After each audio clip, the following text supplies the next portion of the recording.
Boa noite a todas, boa noite a todos. Você que está aí acompanhando as redes do Partido Verde, eu sou Raíssa Tomás, secretária de comunicação do Partido Verde do Distrito Federal, e hoje eu estou aqui representando, ocupando, na verdade, o lugar do Luciano Frontelli, nosso querido amigo, à altura, né, dessa apresentação do Torta de Climão, o podcast do Partido Verde. Gente, para começar, eu queria relembrar que esse mês a gente está fazendo uma edição especial, alusiva, né, em comemoração ao Dia Internacional das Mulheres. E ontem, né, na data de ontem, na qual é o dia, efetivamente, que comemora-se pela ONU, a gente foi brindada, né, mais uma vez, com uma violência, que soma-se a mais uma violência que a gente todos os dias vivencia, né, no Brasil e no mundo. Então, eu queria pedir para a produção subir para mim um trechinho lamentável do que aconteceu ontem no Congresso Nacional durante a sessão. Produção? Hoje, eu me sinto mulher, deputada Nicole. Pois é, deputado Nicolas, você não se sente uma mulher e sequer tem a grandeza de entender ou de tentar se colocar numa perspectiva de milhares de mulheres que sofrem violência no Brasil diariamente. O programa de hoje vem tratar sobre assuntos referentes à garantia dos nossos direitos, né? Como é a questão dos direitos reprodutivos. No entanto, é muito importante a gente frisar que o Partido Verde, e logo vou apresentar tanto a nossa secretária nacional de comunicação quanto a nossa secretária da Mulher, que o Partido Verde repudia veementemente esse comportamento do deputado Nicolas no plenário, que a Federação Brasil da Esperança vai representar no Conselho de Ética contra o Parlamentar, que os nossos parlamentares, na figura do líder Clodoaldo Magalhães, se manifestaram sobre a ocasião e que o Partido Verde não vai tolerar, sem anistia para violentadores, sem anistia para machistas, transfóbicos, homofóbicos e principalmente misóginos. Então, para dar sequência, tirando, né, o foco desse dia lamentável e passando agora para o tema que de fato une a gente aqui, eu queria apresentar a nossa secretária nacional de comunicação, Mariana Perim, acompanhada da Anaí, né, que é a nossa PV jovem. Acho que Shirley caiu, mas a gente começa aqui com o nosso papo, Mari, e logo a Shirley volta, a gente retoma com ela. Gente, vamos ter a participação da Anaí aqui, só que ela pode falar no meio da minha fala, então peço desculpas aí para todo mundo. Primeiro, eu quero agradecer todo mundo que está aqui assistindo a gente. Foi muito feliz a ideia da gente abrir esse mês da mulher dentro do Torta de Climão com uma apresentação feminina e agradecer ao Luciano pela generosidade de nos dar esse espaço no projeto dele, que é um projeto coletivo, mas é um projeto dele, que ele encabeça. E o tema foi muito importante para a gente quando a gente escolheu, né? A Raíssa é minha principal parceira hoje dentro da comunicação do Partido Verde, e na hora a gente falou, não, a gente tem que falar de direitos reprodutivos. Primeiro porque a gente aprovou agora, né, o boom aí da gente falar de direitos reprodutivos é a gente falar dessa alteração da lei da laqueadura, né? Antes, a gente tinha uma burocracia. Antes, na verdade, a gente nem sabe como vai ser encarado isso agora, mas a gente tem visto com bons olhos que a gente vai ter menos burocracia para poder realizar uma laqueadura hoje no Brasil, que até semanas atrás a gente tinha que ter autorização do parceiro, a gente tinha que ter uma idade mínima, e a gente cada vez mais, a gente vê como é difícil ser mãe, porque quando a gente escolhe, né, ou ser mulher, na verdade, porque quando a gente escolhe não ter filhos, a gente é julgado, né? Quando a gente escolhe ter filhos, a gente também é julgada. Em que situação a gente pode pensar também em modos contraceptivos, né? E falar assim, laqueadura é muito radical. Mas não, a gente consegue resolver N problemas sociais desburocratizando essa lei hoje e dando acesso às mulheres a fazerem a laqueadura. A gente vê a quantidade de médicos que burocratizam isso e que colocam N questões, e você pode simplesmente não querer ser mãe, é um direito nosso, né? Então, direito reprodutivo é importante ser falado. Muito mais quando a gente fala, quem fica falando da legalização do aborto, eu acho que muito mais do que a gente falar de aborto é a gente falar de direito, é a gente falar de que a gente não quer engravidar, né? E aí, se a gente não quer engravidar é um problema, se a gente engravida e quer tirar é um outro problema. Então, vira essa lambança toda que a gente tem que falar sobre isso nesse momento, né? E quais são os marcos legais de tudo isso? E na ponta, quem que vai atingir, com quem que a gente vai falar, quem que é essa mulher que vai ser a beneficiada aí com essa, entre aspas, lei da laqueadura, né? Mari, muito importante você tocar nesse ponto, porque, na verdade, é importante a gente entender também da onde veio, né, a questão da lei da laqueadura. E mais do que isso, é partir do pressuposto de que a gente tem, ao longo da história, né, da nossa sociedade, o patriarcalismo, né, os homens legislando sobre o corpo das mulheres. A lei da laqueadura que tá, gente, desculpa também porque Celina tá aqui, né? Só para pontuar, eu sou mãe de 3 crianças. Então, às vezes fica um pouquinho caótico. A lei da laqueadura, ela vem, né, lá de trás, quando a laqueadura, a operação de laqueadura era uma moeda de troca política para compra de votos. Ou seja, em algum momento entendeu-se que os políticos bancavam as cirurgias de laqueadura para mulheres, isso lá um pouco antes dos anos 80, para que elas votassem neles. Ou seja, já era uma coisa bizarra, porque eram os homens fazendo compra de votos em cima da decisão das mulheres.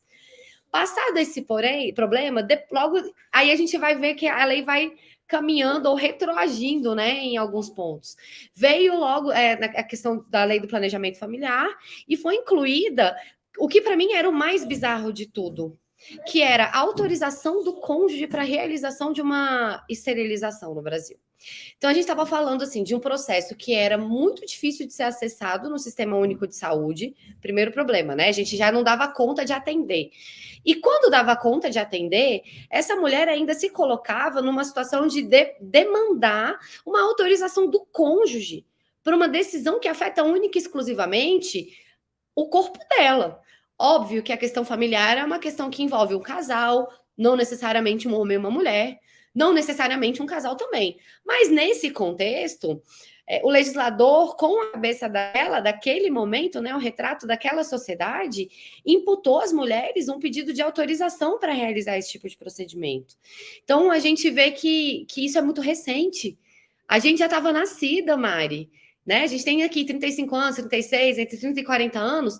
A gente está falando de uma coisa absurda de 40 anos atrás. Então, assim, a gente hoje está comemorando uma coisa que é óbvia. Não, e o mais engraçado, né, Raíssa, desculpa até te interromper. A lei da laqueadura, na verdade, a gente fala que é a da esterilização voluntária, né? É a mesma da vasectomia. Só que, até então, os homens não encontravam problemas burocráticos para realizar sua vasectomia. Inclusive, viam facilidade. Se você vai numa clínica rápida, numa clínica popular, você é encaminhado para fazer uma vasectomia até com anestesia local. Então, a gente viu aí ao longo desses últimos 20 anos que, por mais que fosse uma lei que deveria ser transversal e igualitária perante aos gêneros, nunca foi, porque o homem sempre teve mais acesso à vasectomia e a mulher a laqueadura. Eu vi um dado hoje que é chocante, que é o seguinte, um homem engravida 9 mulheres por dia, se ele quiser, durante, tipo assim, X anos. A mulher engravida uma vez a cada 9 meses, né? Tipo assim, tem que nascer. Então, assim, a gente sempre olhou a questão da esterilização ou do planejamento familiar pela perspectiva errada. A gente sempre penalizou a mulher, sendo que, na verdade, o potencial, né, assim, não sei nem o termo que usar, o potencial de prosperar, né, nessa reprodução está muito mais focada no homem do que na mulher. Ou seja, a gente vê, na verdade, que todas essas ferramentas continuavam sendo sistemas de opressão do corpo feminino pelos homens, né? Sim. Nunca foi sobre liberdade, nunca foi sobre planejamento familiar. Foi sobre falar para a mulher que o lugar dela era aquele lugar. Mari, a Shirley voltou, então eu vou apresentar a nossa secretária nacional de mulheres verde, Shirley Torres. Prazer receber você aqui, Shirley. Gente, a Shirley está em trânsito, ela estava aqui em Brasília para compromissos do 8M, está voltando para o Acre, então a gente está tendo um pouquinho esse desencontro, né, Shirley? Mas fique à vontade, faça uso da palavra, companheira, bom te ver. Boa noite, Boa noite a todos que nos assistem nesse momento. Realmente, eu estou no aeroporto, retornando para Rio Branco. Vocês vão ter, inclusive, esse som de aeroporto. E é um momento muito importante. Eu acho que não vou ter condição de participar da live, porque fica caindo, que eu estou na internet do aeroporto também. Mas dizer que esse é um momento de debate onde nós podemos estar levando ao conhecimento e até podendo estar discutindo juntas sobre essa questão de podermos ter a liberdade de decidir sobre a nossa vida, sobre termos a liberdade de decidir sobre o que nós queremos com relação à maternidade, com relação à não maternidade.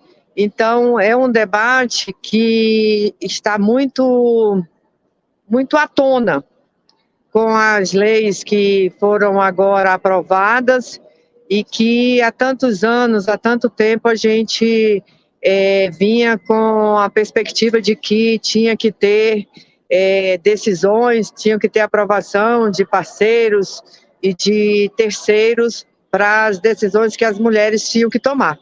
Hoje isso já vem mudando e eu acho que isso é um avanço a cada dia, mas que ainda falta muito com relação às decisões que nós temos sobre a nossa vida, sobre a vida da mulher, né? Sobre as particularidades nossas, que nós temos que decidir sobre nós. Está muito distante ainda. Os avanços ainda estão muito, muito distantes. Mas, cada dia é uma luta e é isso que a gente tem que administrar. E não deixarmos que essa luta seja de algumas, mas de muitas, e estarmos cada dia juntas nessa luta. E aí vamos conversando, no que for possível, eu estarei aqui. Obrigada, Shirley, belas palavras. Mari, Shirley, a gente estava falando um pouquinho de laqueadura, mas eu vou botar mais outros 2 assuntos na mesa, que aí eu acho que a gente pode continuar nesse papo. A gente está falando aqui muito da questão da mulher quando ela não quer ser mãe. No entanto, eu trouxe um dado que para mim é muito chocante e que revela um pouco do que a gente precisa também trabalhar enquanto política pública. Uma em cada 10 mulheres no Brasil sofrem de endometriose. E endometriose é uma das principais causas de infertilidade nas mulheres hoje. Então, a gente está falando das mulheres que não querem ser mãe e que não são assistidas pelo Estado, mas a gente também tem o caso oposto das mulheres que querem ser mães, têm problemas de fertilidade e também não são assistidas pelo Estado. Então, a gente vê que, mais uma vez, a gente continua desamparada. E aí, assim, eu sou mãe de várias crianças, Shirley também, Mari, e deve ser muito difícil, aí eu quero colocar um pouco dessa discussão na mesa, para uma mulher que tem um sonho também de ser mãe, né, e que não tem condição de realizar um procedimento de fertilidade numa clínica particular, e também não consegue isso pelo SUS. Então, assim, vamos falar sobre isso também, sobre esse dilema das vontades não atendidas? É engraçado, né? Porque se a gente não traz a nossa experiência, né, e a nossa vivência, não adianta falar de uma coisa que a gente não compreende, que a gente não viveu. Mas eu me enquadrei num perfil de infertilidade durante muitos anos, né? Tentei muitos anos e consegui passar. Eu fui chamada para participar de uma pesquisa dentro de uma clínica para conseguir ter assistência exatamente a isso, porque até pelo meu convênio, e pensando que eu sou uma parcela branca, classe média, sabemos desse recorte, mas eu não consegui engravidar e não conseguia tratar, né? Eu não tinha tratamentos eficazes para essa infertilidade aonde eu me enquadrava. E é exatamente essa questão. O Estado não está pronto, inclusive, para ajudar a mulher a engravidar. Hoje a gente vê, e eu consegui engravidar na pandemia, porque teve coisas que a gente não consegue entender dentro da simbiose do planeta, e falando sobre Partido Verde, sobre natureza. As pessoas começaram a morrer repentinamente, e aí a natureza chama de Deus, chama de natureza, vamos pensar o que a gente pode falar, o lugar do milagre. Quis repopular o planeta. A partir do momento que a gente começa a perder muitas vidas, o planeta precisou ser repopulado. E aí, mulheres que não ovulavam há anos, que já estavam em menopausa e ainda tinham uma pequena reserva ovariana, e pessoas em quadro de infertilidade como o meu, engravidaram. Isso não foi amplamente divulgado, isso não foi falado, e aí, óbvio, consegui, engravidei, mas voltando para essas questões, hoje a gente vê um acesso à política pública feminina de saúde em alguns países, onde há um auxílio, inclusive soluções que eu posso chamar de caseira, mas que diríamos que não médicas e não profissionais, de você conseguir fazer fertilização não in vitro, mas fertilização manual. Isso é acessível, as pessoas têm acesso. E no país ainda a gente fala tão pouco sobre isso. E o quanto o SUS...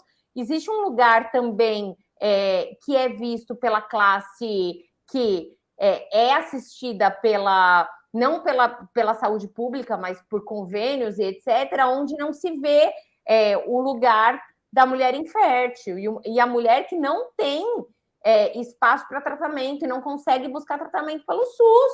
E isso também é um lugar onde tem um dado disso, Raíssa, eu vou ver se eu procuro aqui para trazer para o nosso debate, mas o investimento em pesquisas de fertilidade pelo SUS caiu na última gestão, acho que em, sei lá, quase 100%, porque não houve pesquisa de fertilidade no SUS durante o governo do governo Bolsonaro. E claro que a gente tem que pensar no que está por vir e pensar nesse novo governo progressista, mas o quanto a gente perdeu da saúde feminina, né? Onde que a gente está? E hoje uma cirurgia pelo SUS para tratar endometriose, qual que é o tempo de fila? É algo que tem que ser falado. Com certeza. E a gente está falando aí do âmbito do sonho, né? Do plano de ser mãe. Só que mulheres com doenças, né, na parte reprodutiva, no útero, no ovário, aí a gente tem endometriose, adenomiose, enfim, diversas condições precisam ser tratadas com seriedade, né, Mari? Por quê? Porque tem pessoas que têm dor incapacitante. Não é só a frustração de não conseguir, né, ter um filho, enfim. A gente está falando de pessoas que têm condições sérias, que precisam ser entendidas com seriedade. Então, a gente tem também todo um outro contexto social, como você falou também na sua fala. A gente tem uma sociedade que exige que as mulheres sejam empoderadas, fortes, resolvidas, tenham uma carreira, deixem para casar, né? As nossas avós casavam muito cedo, era ruim. Mas a gente escolheu também ter relações, mirar, não vou nem falar casar acho a coisa demodê até. Mas assim, mirar nesse ponto da nossa vida, depois que a gente já conquistou uma série de seguranças, né? Pessoais e financeiras, deixando a questão da reprodução para a gente pensar com 35 mais, 40. E aí o nosso corpo também não está pronto para isso, porque, né, a gente envelhece, enfim, tem um ciclo biológico aí no meio também, muito doido. Então tem uma pressão social para a gente ter filho, tem uma pressão social para a gente não ter filho, tem uma pressão social para a gente ser bem-sucedida. Quando a gente é bem-sucedida e não tem filho, não funciona. Quando a gente tem filho e não é bem-sucedida, tá errado também. Então, assim, é toda uma discussão muito ampla e uma discussão que se ampara justamente na política pública, né? Até um outro dado importante, eu acho importante a gente trazer essas comparações masculinas, né? A gente vê, em 1960, a venda de anticoncepcionais veio como um projeto farmacológico, né? Veio como um projeto que ele era... a ideia era, inclusive... o planejamento familiar, mas também as questões que envolviam extraconjugais, né? Sim, quando a gente coloca. Da moralidade, né? Exatamente. E foi uma indústria farmacêutica basicamente masculina que coloca cheio de problemas, né? Porque foi provado. Eles estavam... Quando a pílula anticoncepcional veio para o mercado, eles já apresentava todos esses problemas que a gente sabe hoje, trombose, dores de cabeça, enfim, mexia demais com o corpo humano, principalmente com o corpo feminino, e eles não colocaram em teste o anticoncepcional masculino, e estamos falando de 50 anos atrás, porque faria mal para o corpo masculino, né? Então, desde então, teve uma indústria basicamente formada por homens, com decisões feitas por homens, para questões de planejamento familiar que eram feitas através do patriarcado. Por escolhas de homens. Por escolhas de homens, e nos colocando o corpo das mulheres em risco, né? Então, e quando a gente fala de aborto, né, qual que é o lugar, né, que o homem entra também nessa história? Não só na lei do anticoncepcional e a história dos direitos reprodutivos, mas o quanto isso é difícil nessa nova modernidade, nesse novo feminismo, né? Quando a gente coloca aí o protagonismo feminino e etc. Mas aonde que está esse novo feminismo nos direitos reprodutivos? É na questão das mulheres escolherem também terem menos consequências com esses métodos tão cruéis com o nosso corpo, porque o anticoncepcional é veneno. É mulher tomando veneno, né? Amiga, agora você falou uma coisa que é o seguinte também. Quando a gente não tem informação, a gente está discutindo aí sobre as escolhas, né? Assim, a autonomia das escolhas das mulheres. Mas se a gente não tem informação, a nossa escolha não é soberana. Ninguém fala para uma mulher que depois dos 30 anos ela vai ter provavelmente um caso de adenomiose no útero. Então a gente escolhe ter uma carreira e ninguém fala pra gente que a gente vai ter problema de fertilidade porque o corpo humano não foi feito também para ter filhos. Entende? Então, assim, será que a gente realmente está empoderada das nossas escolhas de fato, né? E aí você toca no último ponto, que para mim também é o ponto mais delicado, é o ponto mais... É o tabu, né? Que é a questão do aborto. Né? A gente já paga uma conta. Eu acabei de pegar o dado, em 2020, o SUS custeou 81 mil curetagens, tá? São 80 mil abortos que tiveram que recorrer ao tratamento médico porque foram mal sucedidos em alguma situação. Foram 80 mil mulheres, ou 80 mil gestações, não vou dizer mulheres, que uma pode ter, né, enfim, passado por isso mais de uma vez, que vivenciaram uma experiência terrível, que podiam ter sido acolhidas na sua decisão desde o começo do processo. Então, assim, a gente viu aqui 3 vertentes completamente diferentes da mesma discussão, né? O direito sobre não ter, o direito de ter e o de interromper. Mas quando a gente fala de aborto, e é óbvio que a gente ia chegar nesse tema, a gente fala da escolha da própria mulher, eu ainda acho esse assunto muito branco, classe média, gourmet, Nutella, porque não existe. A mulher que aborta, a gente está falando de classe C e D, a mulher que aborta, ela não tem opção, não é escolha. Ela não está escolhendo abortar, ela não tem outra escolha. Ela é abandonada pelo parceiro, ela sofre violência doméstica. Provavelmente já tem filhos. Tem 4 filhos, ou sabe-se lá quantos. A gente se coloca... Fica um lugar muito gourmetizado, muito... Não, até porque, Mariana, vamos ser sinceras. Porque não é escolha, uma né? mulher classe média alta pode escolher. Sim. Ela banca financeiramente a escolha dela. E, inclusive, não vai acontecer nada juridicamente para ela. Se ela for levada para a delegacia, ela vai apresentar um advogado, ela vai, no máximo, assinar um ato circunscrito, nem sei o termo, jurídico, do juridiquês, me consertem. Mas não vai acontecer nada com ela. Agora a mulher preta da periferia vai pagar com a vida. Vai. Entendeu? Vai. E é essa hipocrisia que a gente tem também. Então, assim, o que me incomoda muito, Mari, no final das contas, é que esse tipo de decisão ainda está sendo tomada pelos homens. Eu queria fazer aqui uma parabenização ao senador Randolph. O projeto da laqueadura é do senador Randolph. Agora, é muito triste não ter uma mulher legislando sobre o projeto de laqueadura. É muito triste a gente não ter ainda. A gente tem, óbvio, uma bancada maior, a gente tem crescido na nossa representação feminina, mas o grosso das decisões sobre as mulheres são feitos por homens. São os homens que decidem sobre o nosso corpo. E mais, é importante a gente falar que tanto a laqueadura quanto a vasectomia são reversíveis. elas podem ser temporárias. E isso também é assim, mas isso vai custar muito para o Estado. Não, gente, custa muito menos. O Custa que muito custa para o menos. As pessoas... Estado é uma criança abandonada na rua, que não tem onde Exatamente. comer. Né? O que custa para o Exatamente. Estado é uma família não planejada, na qual os pais não conseguem gerir a própria família. Isso custa para o Estado, né? É um assunto Não, complexo. mas eu acho importante a gente ressaltar isso. Laqueadura e vasectomia são reversíveis. São reversíveis. E a gente está falando de 2 cirurgias que entra uma camerinha minúscula e a cirurgia é realizada em menos de 1 hora. A gente está falando de uma coisa que não come tanto tempo do médico do serviço público, a gente não está falando de grandes tecnologias, porque hoje videoparaloscopia, estou falando especificamente de laqueadura, também não custa muito caro para o Estado, tudo isso é uma boa solução. E também acho que a gente acabou de recém-aprovar essa nova lei da laqueadura, mas a gente precisa saber de novas experiências, porque mesmo mulheres que se enquadravam na antiga lei tiveram dificuldade de fazer laqueadura. Não, e outra coisa também que o tempo de espera, assim, os dados mostram que o tempo de espera entre você acessar o SUS e ser contemplada com a cirurgia é o suficiente para você ter um filho a mais.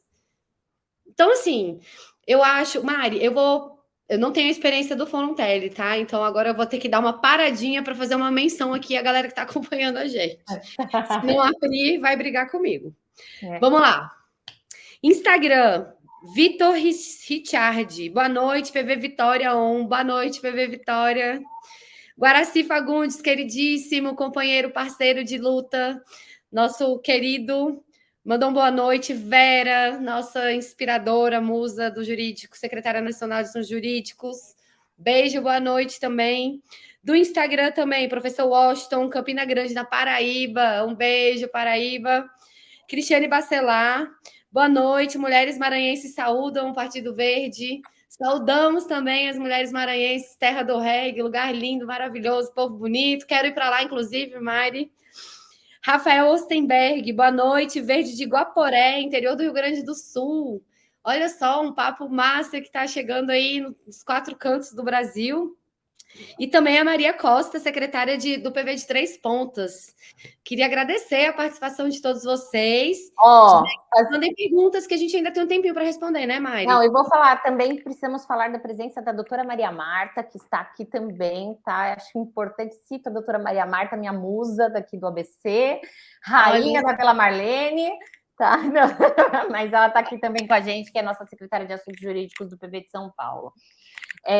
Até assim, se as doutoras quiserem interagir com a gente pelo chat e poder falar um pouquinho dessa questão também jurídica que envolve, porque a gente está falando do acesso, são 2 pessoas leigas, né? A Shirley deve ter caído no aeroporto, mas são 2 pessoas leigas, gente, a gente né? não desconto para ela, porque vai pegar um voo longo agora.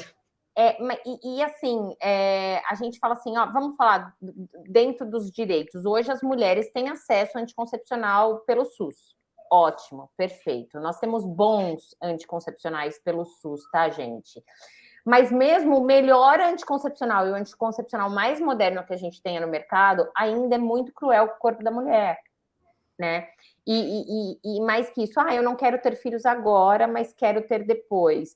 A gente precisa falar sobre a questão conjunta de prevenção, né? E de todas as DSTs e ISTs que existem hoje, e a gente não está aqui também para dar aula disso, a gente vai acabar correndo atrás do nosso próprio rabo, mas enquanto a gente não entender que por trás de todo esse planejamento familiar existe uma questão também cultural, né, do patriarcado, ensinando que a mulher nasce para ter filhos, qual é o objetivo, né? Assim, onde que está?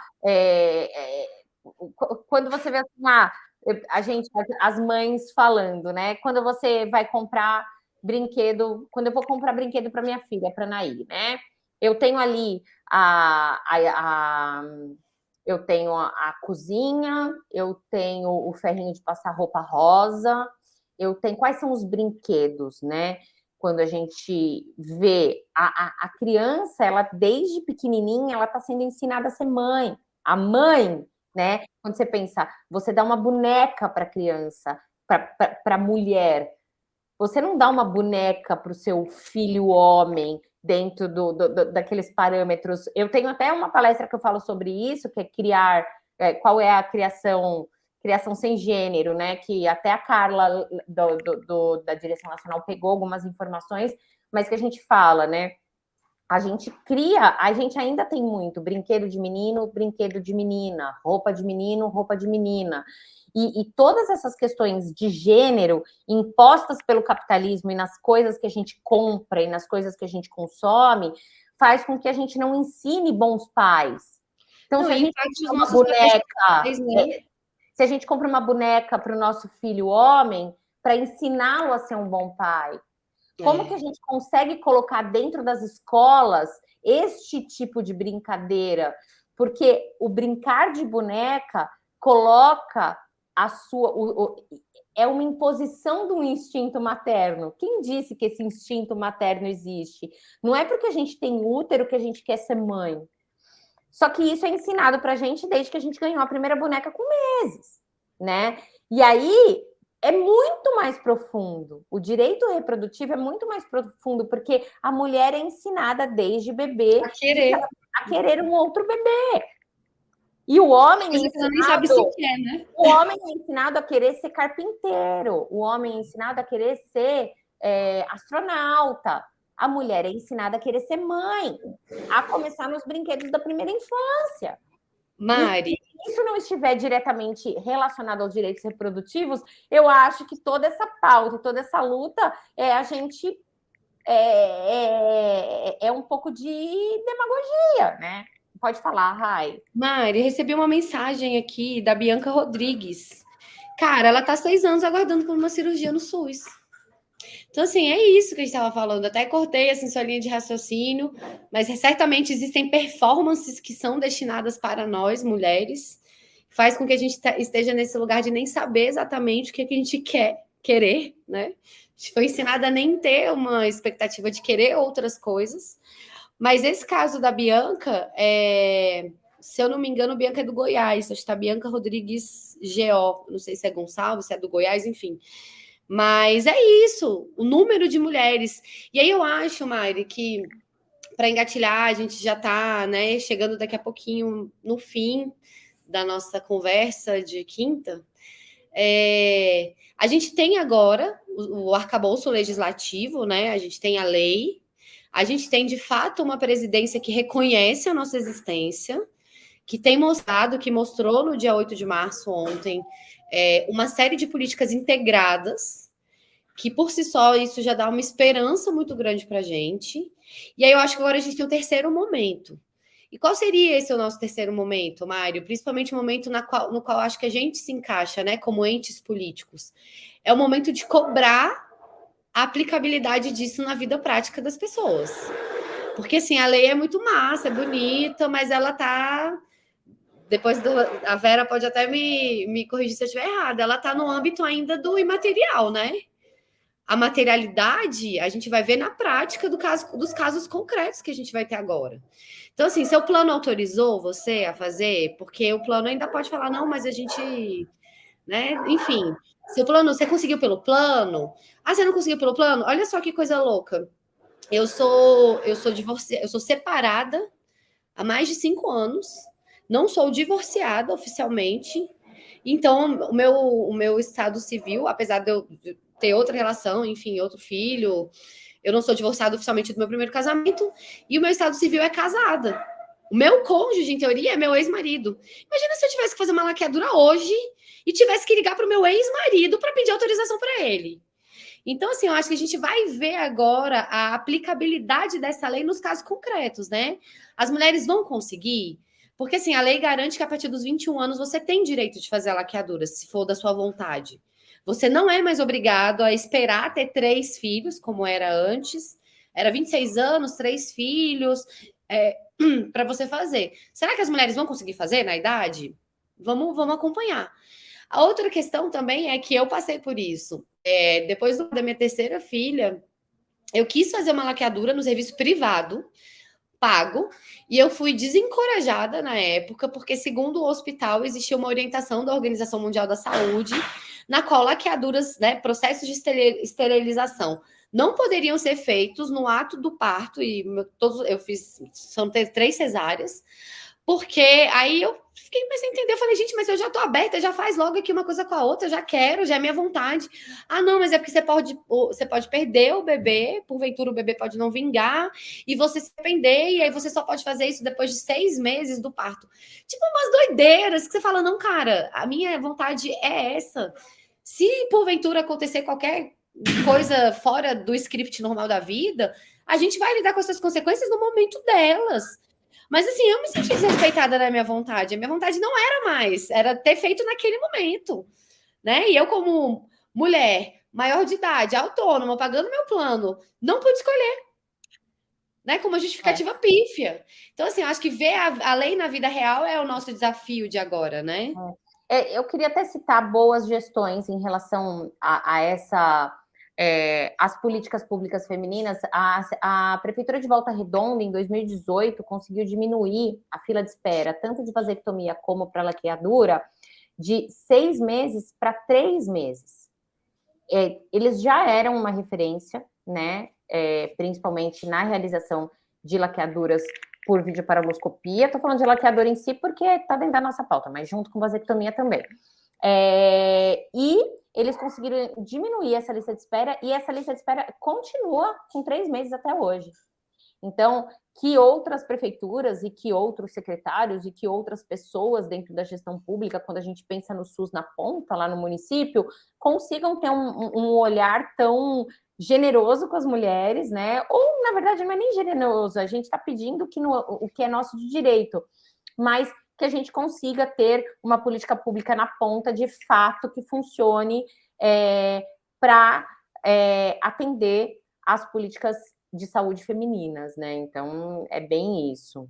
Não, eu acho que nesse tema que a gente está tratando, não tem como não fazer conexão com o meio ambiente, né? De forma geral. Gente, prevenir vai ser sempre melhor do que ter que lidar com qualquer outra consequência indesejada, né? Então, assim, você prevenir uma gravidez vai ser sempre melhor do que você ter que lidar com, né, enfim, questões tantas outras que venham. Então, assim, o nosso pedido, né, para os estados é que busquem, né, Mari, alternativas para que esse direito seja de fato implementado, porque ele gera resultados. Ele gera um resultado para a mulher de se sentir atendida na sua vontade, né? E gera resultados para a sociedade também, né? Uma gravidez indesejada, ela principalmente levada ao fim, né? Enfim, ao fim, digo, ao nascimento e toda uma questão social que se envolve ali, ela implica muitas pessoas. Implica muitas políticas públicas. E a desburocratização da lei da laqueadura, gente, evita também um transtorno e um embate desnecessário, que é quando a gente começa a falar de aborto. Né? A gente evita falar de aborto, gente, porque quando a gente fala, esse bando de abortista, gente, a gente vai parar de falar de interrupção de gravidez, né? Ou trazer números. Diminuir, talvez. Exato, né? Diminuir de falar disso, né? É claro que a gente envolve muita coisa, educação sexual, a gente é um debate muito profundo para a gente falar em 1 hora, mas é importante a gente ter um apoio popular para tudo isso. E é importante que essa nova lei seja amplamente divulgada para as mulheres, senão as mulheres vão continuar achando que elas não podem. Eu até vou citar, eu tenho uma amiga que ela teve uma questão seríssima, porque ela passou dentro de... Ela poderia... Ela nunca quis ter filho, hoje ela tem 40 anos, continua sem querer ter filhos, e passou por N médicos para tentar realizar a laqueadura dela. Quando ela conseguiu realizar a laqueadura, ela foi denunciada por um membro da família, né? E aí, hoje a gente vê quais são as circunstâncias tão cruéis pelas quais a gente tem... Só de nascer mulher, a gente já tem que carregar um bonde nas costas, né? Então, é tudo muito delicado e é importante, gente. Esse assunto é caro, a gente tem que falar sobre isso. tem que falar sobre isso, tem que falar sobre questões que precisam avançar da farmacologia do anticoncepcional masculino. Não é justo com a mulher que a gente continue se envenenando e tomando culpa nas costas, e a gente não ter uma educação sexual tão efetiva para falar de fato de direitos reprodutivos em tudo isso, né?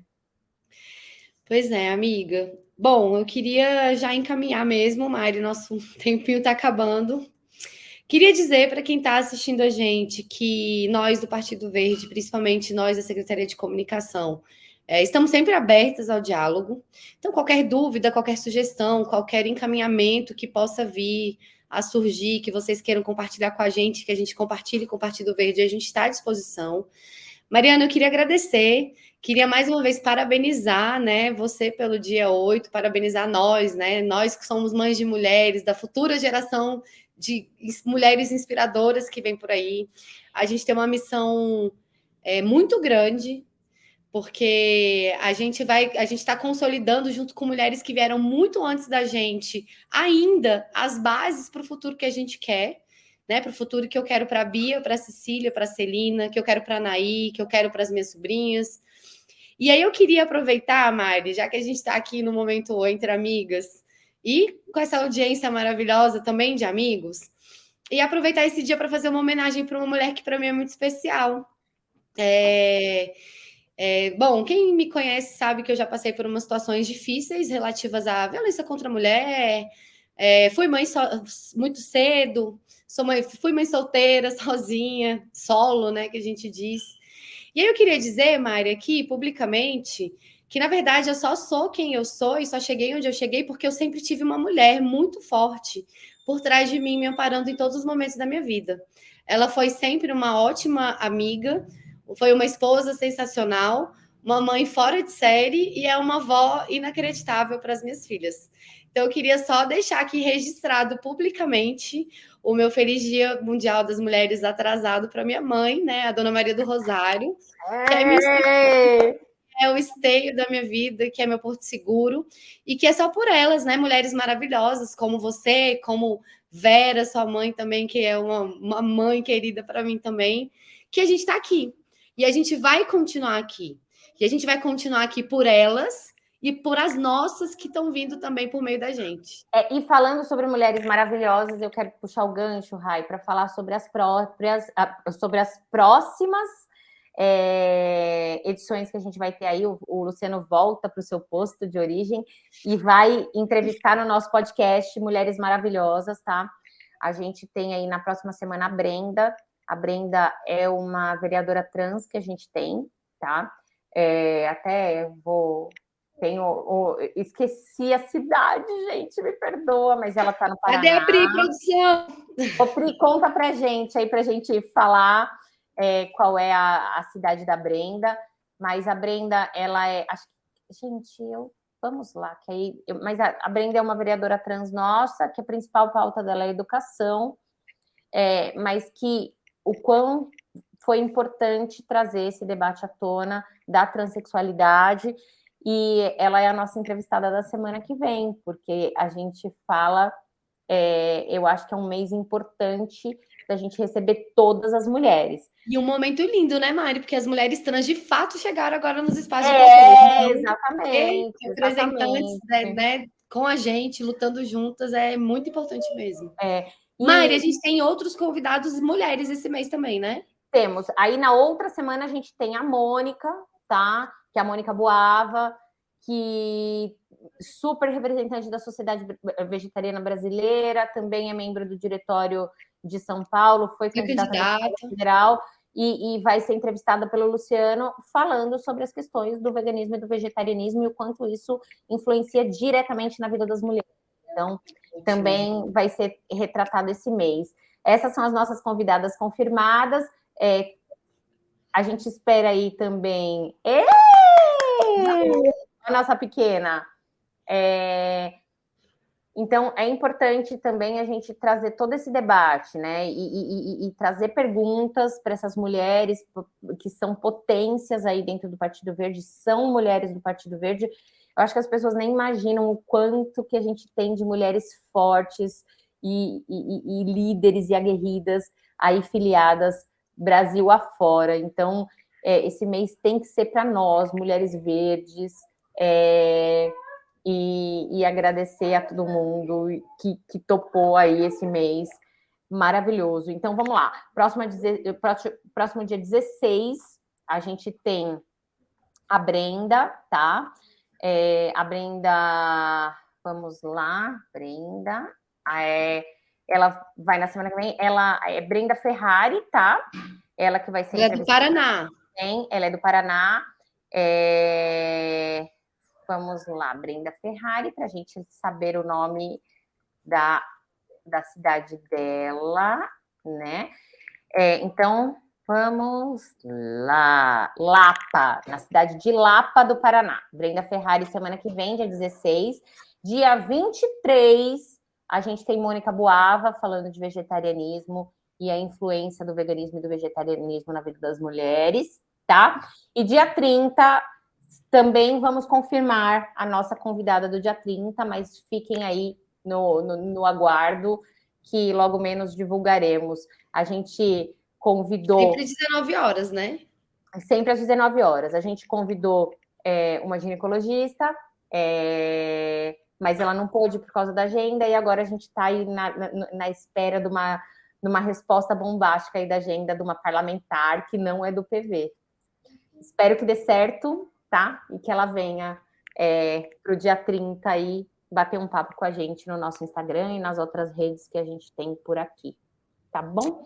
E também para começar, vamos comemorar o mês das mulheres, agradecer a nossa equipe de mulheres maravilhosas, Priscila, que está aí fazendo a produção, Jéssica, que é nova aí na brincadeira, Val, que fazia a produção até bem pouco tempo atrás, a Ana, da Proempresa, as mulheres todas que fazem da nossa comunicação aí um grande celeiro e um grande porto seguro e uma grande rede de apoio para todo mundo, tá bom?